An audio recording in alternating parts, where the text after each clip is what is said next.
Hi செல்லக்குட்டீஸ், welcome to our channel. நம்ம இன்றைக்கி பார்க்க போகிறது அட்சய திருதியை பற்றி தாங்க. அட்சய திருதினா முதல்ல என்னங்க, எனக்கு தெரிஞ்ச ஒரு சில பாயிண்ட்ஸை மட்டும் உங்ககிட்ட ஷேர் பண்ணுறேன்.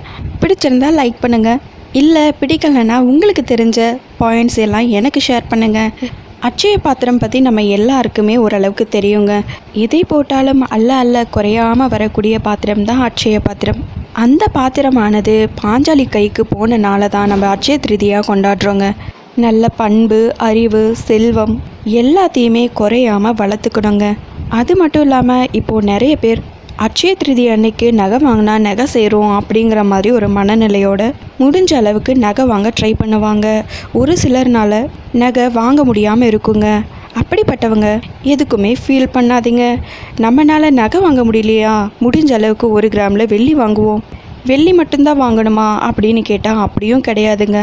மகாலட்சுமிக்கு உகந்த பொருட்கள் என்னென்ன இருக்கோ எல்லாமே நம்ம வாங்கி வைக்கலாங்க. இப்படி நிறைய பேர் அட்சய திருதி அன்னைக்கு நகை வாங்கணுங்கிறதுக்காக ரொம்ப நாளாக கொஞ்சமாக சேர்த்து வச்சுக்கிட்டு இருப்பாங்க. ஆனால் இந்த வருஷம் பாருங்களேன், நம்மளுக்கு கிடைச்ச ஒரு நல்ல ஸ்வீட் மாதிரி கரெக்டாக அட்சய திருதியை வெள்ளிக்கிழமை அன்னைக்கு வருதுங்க. மகாலட்சுமிக்கு ரொம்பவே உகந்த நாள். அது மட்டும் இல்லாமல் அவங்களுக்கு எந்த பொருள் உகந்ததோ அதை கண்டிப்பாக ஒரு நல்ல நேரத்தில் வாங்கி வைங்க. இந்த வீடியோ உங்களுக்கு பிடிச்சிருக்குங்கிறப்போ மறக்காமல் நம்ம சேனலை சப்ஸ்கிரைப் பண்ணுங்கள்.